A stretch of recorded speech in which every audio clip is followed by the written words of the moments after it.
saya korban pinjol, saya utang bersedia puluh juta gitu, minta bantuan. Nah, kalau ada orang minta bantuan untuk diselamatkan dari pinjol, mendingan ditolong atau enggak? Suruh lapor polisi aja. Langsung suruh Hmm. lapor polisi. Jadi apa? Karena itu termasuk ilegal. Kalau Hmm. macam-macam itu jelas melanggar aturan. Jadi lapor polisi aja Iya. selesai itu. Dan nggak usah dibayar, Iya, nggak usah iya. dibayar. Tapi gitu. Bisa diproses ya secara hukum itu ya? Kalau nganu nomor teleponnya kena itu langsung dikejar polisi. Oke, oke, oke, oke, Dan oke. di Jogja Aduh. itu banyak yang ketangkap. Iya, iya, iya. Biasanya mereka kan sembunyi-sembunyi. Pokoknya yang penting kalau dia ngubungi pakai nomor telepon, laporkan polisi, bisa dikejar. Oke, oke, Mau oke. sembunyi di ujung mana, di ujung dunia tetap kena. Iya, iya, iya. Aduh, mudah-mudahan ya. Jadi makasih buat tim kepolisian juga tuh ikut partisipasi menumpas pinjol-pinjol itu ya, Ustadz ya. Iya, insya Allah ditangani. Kalau investasi gimana Ustadz? Banyak investasi tuh jadi kan saya juga pengen jadi crazy rich gitu, pengen kaya. Investasi Udah gimana? kaya, kok pengen kaya itu. Mau kaya apa lagi? Kayak orang. Jadi itu kalau investasi gimana Ustadz itu hukumnya? Investasi itu masuknya akad sirkah.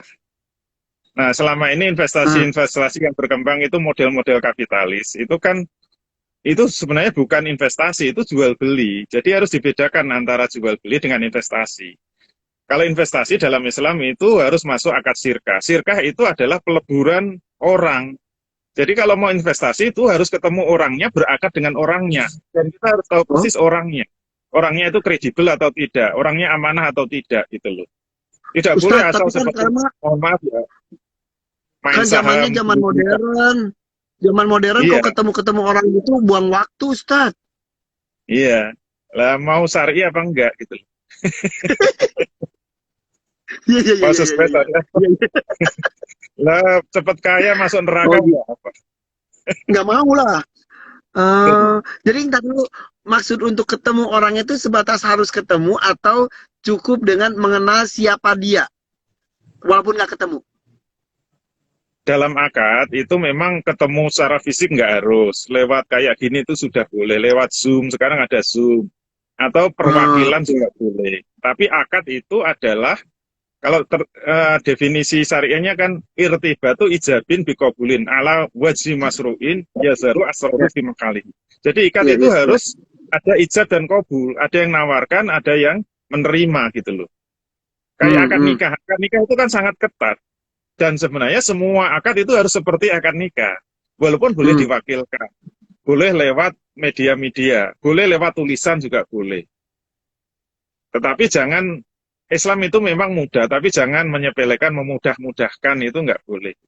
Itu juga demi keselamatan kita juga kan. Apa-apa yang diatur oleh Islam itu mesti demi keamanan dan keselamatan kita.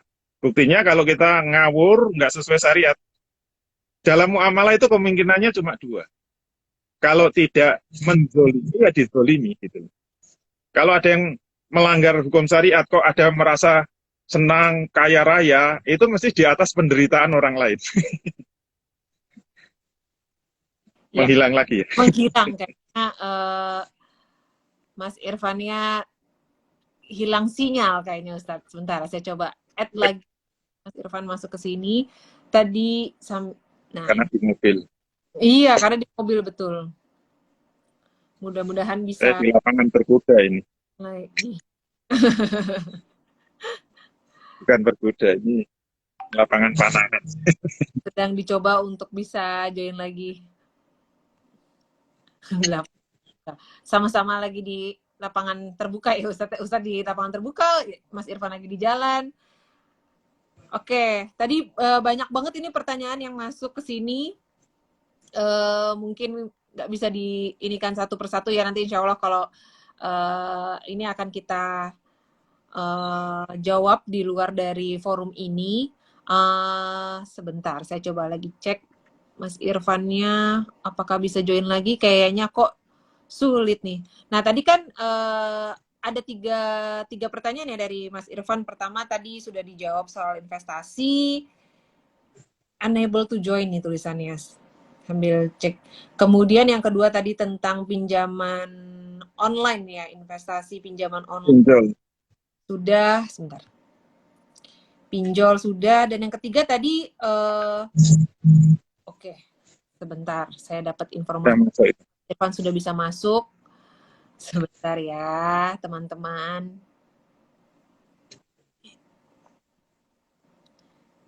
Sambil dicek. Dan yang ketiga tadi kalau nggak salah pertanyaannya tentang gila. Kalau cari kerja kayaknya yang ketiga. Iya. Halo, saya masih gelap. Masih gelap. Masuk terowongan apa itu? Bisa. Dengar kalau suara dengar. Suara kedengeran Mas Alfa. Ya udah. Ya. Ustadz, lagi kalau masalah saham-saham gitu, beli-beli saham gitu gimana sih? Iya, saham sebenarnya saham itu kan tanda bukti investasi. Kalau kita investasi ke benar, sebenarnya buktinya apa? Kita dikasih saham. Jadi saham itu tanda bukti investasi. Jadi saham itu kan akad investasi atau akad sirka. Makanya dalam Islam, kalau kita mau menjual saham, itu sebenarnya kan memindahkan investor. Kalau dalam Islam itu nggak boleh langsung kalau mau memindahkan investor. Karena akadnya itu, kalau kita beli saham awal ya, saham perdana, itu kan dengan perusahaan. Berarti kita berakad dengan perusahaannya. Maka kalau kita mau memindahkan, itu kan harus izin. Kalau dalam Islam begitu. Harus diizinkan, dan kalau memang sudah diizinkan memindah, berarti yang membeli yang baru itu juga harus berakad dengan perusahaannya. Tidak bisa langsung jual beli begitu. Kalau dalam Islam harus agak tertutup sedikit. Ini menyangkut akad ya. Kalau dalam Islam itu akad memang agak disiplin. Karena yang membuat amal kita itu sah atau tidak itu tergantung akad. Bukan pokoknya kan sama-sama nanti sama-sama sudah investasi, sama-sama duit sudah masuk, nggak bisa gitu. Itu analoginya kayak nikah kan. Laki perempuan sudah sama-sama senang kemana-mana bareng-bareng, orang tua juga sudah setuju, tapi tidak pernah ada akad, itu namanya tetap kumpul kuda itu, bukan kumpul kebu. Itu kumpul kebu, dan tidak bisa disebut suami istri. Suami istri itu ditentukan oleh akad, bukan ditentukan oleh saling cinta, sehidup semati gitu loh. Mau mati di mana itu? Dalam muamalah itu sama. Menikah itu kan muamalah, berinvestasi juga muamalah. Maka kalau di dalam kelas saya yang saya kejar mesti akadnya itu apa, akadnya benar apa enggak, selalu saya harus cerewet gitu untuk memastikan. Karena perbuatan boleh sama, yang satu bisa halal, yang satu haram. Sama-sama kredit mobil ya, kreditnya itu bisa halal, yang satu bisa haram kalau cara kreditnya salah, akad kreditnya salah. Padahal uang yang dikeluarkan untuk kredit sama-sama sebulan, misalnya sama-sama 5 juta. Yang satu halal, yang satu haram. Yang membedakan apa? Akadnya. Kalau akadnya jual beli kredit itu halal. Kalau dengan utang piutang, kemudian utangnya digunakan untuk membeli mobil, itu haram itu. Yang membedakan apa? Akadnya. Nah itu contohnya begitu. Ya Islam memang harus hati-hati dikit. Kalau ingin diridhoi Allah, karena ini hukum-hukumnya Allah. Jadi kalau ingin Allah ridho, kita harus agak sedikit susah payah untuk tahu hukumnya Allah. Karena Nabi mengingatkan, man amila amalan laisa alaihi amruna fahuwa raddun. Barang siapa yang beramal dengan satu amalan yang tidak melalui jalanku, maka amalan itu tertolak. Walaupun bagusnya kayak apa, walaupun semua orang melakukan sudah maklum, sudah wajar, tetap nggak diterima oleh Allah, nggak dapat pahala. Karena apa? Nggak ada ilmunya kan, nggak ada landasan ilmunya kan, sayang itu.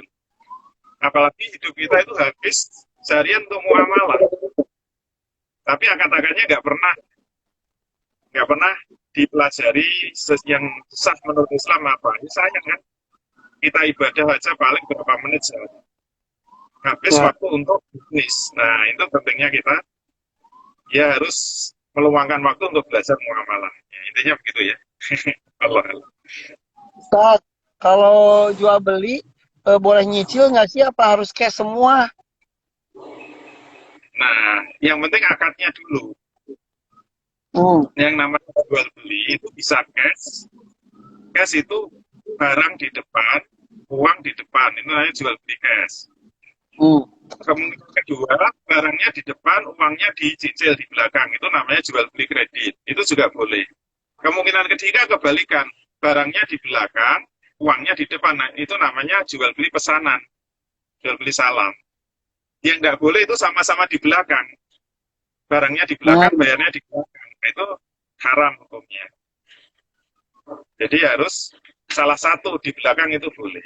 Asal yang namanya jual beli kredit, yang paling penting itu apa? Harga itu harus fix. Tidak boleh nanti kalau cicilan itu, misalnya ada keterlambatan di denda. Nah, denda terhadap utang itu termasuk riba masalahnya itu. Jadi kalau memang kredit harganya tetap beli mobil harga 100 juta ya mau mundur mau maju tetap 100 juta, nggak boleh berubah. Kalau berubah itu namanya Hmm. utang piutang. Hmm. Nanti kalau kena denda itu riba. Nah, itu bahayanya begitu. Kalau nggak tahu ilmunya ya. Padahal sama-sama kredit. Hmm. Itu ya. Contohnya. Kalau KPR boleh nggak KPR? Ya sama, kita itu kredit kepada penjual atau kreditnya kepada lembaga pembiayaan. Beda kan? Kalau ada orang jualan rumah, misalnya pengembang, kita langsung beli kepada pengembang. Kreditnya kepada pengembang kan boleh. Beda kalau kita itu kreditnya kepada bank. Nanti kita diutangi sama bank untuk membayar rumah, terus kita bayarnya kepada bank ada bunganya. Nah, itu termasuk riba. Beda kan? Hmm. Oke. Ustadz, pertanyaan tadi saya yang ketiga itu kan tentang mencari kerjaan. Jadi kepikiran, maaf, boleh dijawab boleh enggak sih? Kalau kita kerja di bank boleh enggak sih Ustadz? Yang tidak boleh itu kaitannya dengan riba itu 4 ya. Kalau tidak terkait dengan 4 itu insya Allah boleh. Nabi kan bersabda, la'ana Rasulullah Shallallahu Alaihi Wasallam akilah riba wa mukilahu wa katibahu wa sahidaini wa hum sawaun. Rasul itu melaknat 4 pihak yang terkait dengan riba. Yang pertama, yang memakan riba atau yang menerima riba. Yang kedua, yang memberi riba. Yang ketiga, juru tulis riba, pegawai banknya. Yang ketiga, yang keempat, 2 orang saksi riba. Tapi mengatakan hum sawaun. Keempat-empatnya sama. Sama-sama masuk neraka. Oleh karena itu, kalau kerja di bank, kalau nggak ada hubungannya dengan riba, misalnya jadi satpam ya, atau jadi cleaning service, atau jadi tukang listriknya, atau tukang bersih-bersihnya, nah itu masih boleh. Jangan langsung digeneralisir semua kerja di bank haram, nggak boleh. Lihat-lihat dulu bagian apa gitu loh. Oh, Gitu ya. jadi jangan dipukul rata ya. Iya. Hmm. Jadi jenis pekerjaan apa tuh yang aman gitu? Iya. Sebenarnya semua kerja asal itu manfaat yang halal itu hukumnya halal. Tapi kalau itu manfaat yang ada larangan-larangannya, ya itu jatuhnya haram gitu. Hmm. Karena yang maksud kerja itu kan akdun ala manfaati biwadin. Akad atas manfaat yang diberi kompensasi atau diberi upah. Berarti kuncinya pada manfaat. Ya, harus dipastikan manfaat itu halal apa haram. Kalau manfaatnya haram, upahnya haram gitu loh. Berarti yang harus diketahui kan apa manfaat-manfaat yang halal dan apa manfaat-manfaat yang haram. Intinya begitu. Oke. Ya udah berarti ini kan sekarang perekonomian seluruh dunia juga mulai bergerak ya Ustadz ya. Jadi mudah-mudahan lapangan pekerjaan juga makin banyak. Eh, apa sih namanya perputaran uang juga semakin lancar. Tapi itu harus hati-hati karena kalau harta mah takut ya Ustadz ya. Pasti dipertanggungjawabkannya juga dari mana dan untuk apa ya. Iya. Ya. Harta itu harta hisapnya paling lama sebenarnya. Mm-mm. Karena pertanyaannya dua tadi. Harta itu diperoleh dari mana? Kalau saya dapat digunakan untuk apa? Itu berarti hisapnya Mm. paling lama. Tapi kalau itu halal ya, insya Allah ya hisabnya ringan. Gitu ya. Masya Allah. Oke. Ada pengaruh nggak sih Ustadz kalau kita makan atau hidup dari hasil riba? Ya pengaruh nanti yang paling jelas di akhirat ya. Oh, Tapi di dunia. kata Nabi itu kalau kita memberi makan kepada anak istri kita itu dari harta yang haram, itu berpengaruh pada perilaku. Biasanya harta yang haram itu membawa kepada kemaksiatan. Jadi kalau anak-anak itu sulit diatur, anak-anak itu sulit diarahkan, suruh ngaji aja susah, suruh ibadah susah, suruh sholat susah, itu tanda-tanda, hanya tanda-tanda ya. Jangan-jangan harta yang kita berikan untuk makan anak-anak itu harta yang haram. Biasanya harta haram itu memang cenderungnya membawa kemaksiatan. Oleh karena itu ya jelas ada pengaruhnya. Karena kata Nabi, makanan yang haram itu akan menjadi darah, akan menjadi daging. Nah, darah dan daging yang diperoleh dari haram itu memang kata Nabi itu akan cocoknya dibakar di neraka gitu. Berarti kan menimbulkan pengaruh terhadap perilaku anak-anak kita gitu. Itu ya. Ya. Kalau uangnya nggak dibeliin makanan, dibeliin mobilnya kan gitu. Itu jadi ngefek juga ya kemana-mana ya. Mobilnya nabrak terus. Ya. Pokoknya intinya kita harus mencari keberkahan, tidak hanya bahagia dunia dan akhirat ya Ustaz ya. Dan juga kekayaan dunia itu tidak menjamin kebahagiaan gitu aja Ustaz ya. Harus bersyukur gitu ya. Iya. Yang penting harus dipastikan harta yang kita peroleh halal. Jadi mendapatkannya hati-hati. Dan banyak bertaubat. Insya Allah. Amin. Gitu. Udah semua pertanyaan rasa penasaran saya alhamdulillah terjawab sama Ustadz. Makasih loh Ustadz. Oh. Sama-sama. Pertanyaannya langsung. Kenapa nggak naik kuda ya? Diborong. Oke, ya. Ini juga sudah jam 4.53 juga nih. Kebetulan Ustadz juga ada agenda berikutnya juga. Saya yakin juga Mas Irfan juga pasti akan ada agenda berikutnya. Wah, langsung nge-lag tuh Mas Irfan juga langsung loading lagi nih kayaknya masuk ke dalam. Pas ya? Iya, pas dalam juga. Mungkin Mas Irfan kalau mendengarkan saya mengucapkan terima kasih banyak juga nih untuk udah join di live ini. Begitu juga dengan Ustadz, terima kasih banyak. Untuk teman-teman yang sudah bergabung dan tadi banyak juga pertanyaan, insya Allah tadi saya udah mencatat beberapa ini nanti bisa kita jawab di lain kesempatan ataupun di dalam ini ya di dalam IG Stories ataupun IG feed-nya dari Kampus Muamalah. Ustadz sekali lagi terima kasih, selamat melanjutkan kembali aktivitasnya Ustadz. Terima kasih banyak, insya Allah kita ketemu besok ya Ustadz ya. Insya Allah. Iya. Assalamualaikum warahmatullahi wabarakatuh. Ada daftar ya. Ya Ustadz, terima kasih. Untuk Mas Irfan Hakimnya juga sudah keluar dari live ini. Juga terima kasih banyak Mas Irfan jika masih terus mengikuti live hari ini. Untuk teman-teman, saya mau mengingatkan lagi bahwa kita Kampus Muamalah itu insya Allah kita akan mengadakan kelas. Ada dua kelas. Yang pertama kelas untuk belajar tentang muamalah secara basic, yaitu Kampus Muamalah Batch 2 yang insya Allah akan dilaksanakan di hari Sabtu besok tanggal 11. Saya les dulu ya. Ya, silakan Ustadz. Terima kasih banyak Ustadz. Ya, terima kasih. Assalamualaikum. Waalaikumsalam warahmatullahi wabarakatuh. Ya, sedikit kita akan ada dua kelas Kampus Muamalah. Yang pertama untuk basic muamalah, tadi dari pertanyaan-pertanyaan dari Mas Irfan tadi kan sempat mengenai pinjol, mengenai cara cari kerjanya yang baik tuh harusnya bagaimana, kemudian tadi tentang KPR, itu insya Allah akan kita bahas di Kampus Muamalah Batch 2 yang insya Allah akan diadakan di hari Sabtu besok di tanggal 11 Juni. Mulainya ya, nanti akan ada 6 kali pertemuan, kelasnya sendiri setiap hari Sabtu dan hari Ahad. Sabtu itu di jam 1 sampai dengan sebelum asar. Dan untuk di hari Ahad atau hari Minggu itu insya Allah di jam 15.30 sampai dengan sebelum maghrib. Nanti pengisinya adalah Ustadz Wicondro Triono.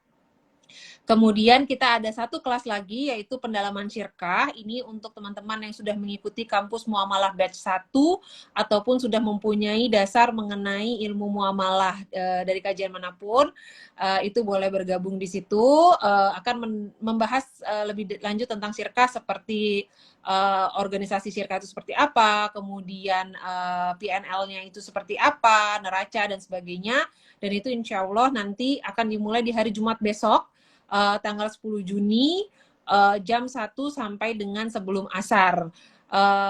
Untuk yang pendalaman syirkah nanti akan ada 4 kali pertemuan setiap hari Jumat.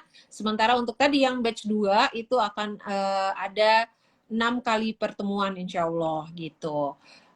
Untuk pendaftarannya bisa melalui link yang ada di dalam komen yang sudah dipin, yaitu di dcsc.link garis miring kampus kedua. Dan untuk pendalaman syirkah itu ada di dcsc.link garis miring syirkah lanjut. Nah, untuk teman-teman juga bisa masuk melalui melalui websitenya Mosfit, www.mosfit.id. Kemudian buat akun dulu terlebih dahulu di situ dan baru di search kampus muamalah. Nanti bisa join melalui Mosfit juga. Gitu. Baik teman-teman, terima kasih banyak untuk yang sudah bergabung. Insya Allah pertemuan kita yang singkat tadi juga memberikan manfaat buat teman-teman semua di sini. Dan insya Allah kita bisa ketemu lagi di IG Live yang lain. Terima kasih, selamat melanjutkan aktivitas. Selamat sore. Assalamualaikum warahmatullahi wabarakatuh. Izin pamit.